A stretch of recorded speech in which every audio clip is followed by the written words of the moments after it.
Okay, you get 3 videos this weekend. I'm doing this video because something very extraordinary is happening in the gold market right now. One of my subscribers asked a good question yesterday, which made me realize that my last video didn't really convey the extreme conditions in the gold market that I was trying to convey. He asked just how abnormal an 8% gold forward rate was.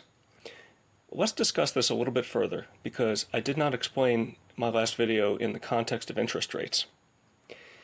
What I've plotted here is a chart of 3-month LBMA GOFO rates compared to 3-month LIBOR rates. The GOFO, or gold forward rate, is the percent difference between the 3-month futures contract price and spot.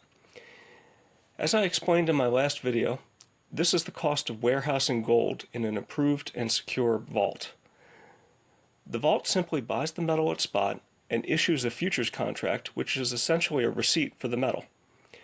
The GOFO rate is the cost to the gold owner for approved warehouse space.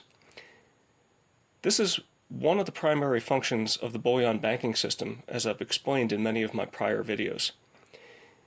Many big owners of gold prefer this method of ownership for several reasons.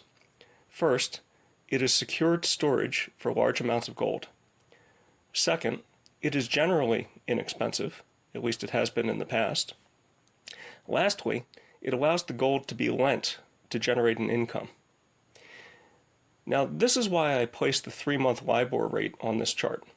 LIBOR, or the London Interbank Lending Rate, is the benchmark interest rate for currency loans. You'll notice that it is generally slightly higher than the GOFO rate. And this is how the bullion banking system can generate profits for the elite owner of gold. You can see on the chart the spread between the GOFO and the LIBOR. This is the gold lease rate, which is the profit available for lending gold. Now, you might think to yourself, that's ridiculous. Why would anybody want to borrow gold?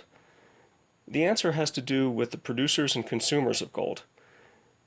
Mining is a capital-intensive operation that needs capital in order to extract gold from the ground.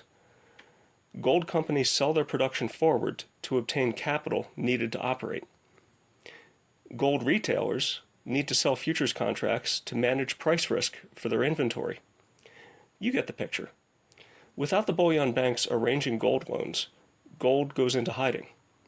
And since gold is the money of the very wealthy, this can be a very serious thing. But back to the gold lease rate. The mechanics of the gold loan are thus. The owner of gold buys a future and titles the gold to the bullion bank, similar to how us little guys title our cash to the banking system when we make a deposit. The bullion bank can then mobilize the gold through agreements with gold producers to provide gold in the future to replace what is in the vault. The cash proceeds are lent in the currency market to generate profit for the gold lender. You get the picture? You'll notice that at least up to the mid-2000s, this was a fairly profitable operation. Now the GOFO rate has been fairly high in the past. It was as high as 7.5% in 1980, but notice that the currency interest rates were even higher. Thus, mobilization of gold was profitable. Over time, GOFO and LIBOR have declined together, but in the mid-2000s, it appears that the bullion banks absorbed all of the profit available from the leasing operation. The only incentive the large gold holder had to mobilize gold was to defray the cost of vault storage. In February of the year 2015, LBMA stopped publishing GOFO rates, but we can still reconstruct the lease rate by using data available on the COMEX. Here, courtesy of Nick Laird, is a chart of reconstructed gold lease rates going back to the year 2008. You can see that for most of the past 12 years, the lease rate on COMEX has hovered in the 0 to 1% range, meaning that there was a little profit to be had in lending gold, but not that much.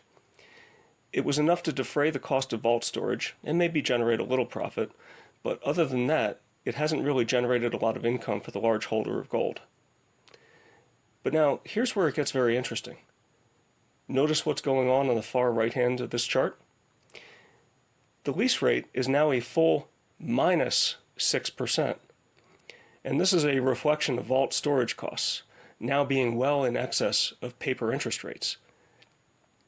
Now the cost of storing bullion in the bullion banking system is quite punishing. If this persists, then it would be incentive for the wealthy gold owners to seek other alternatives.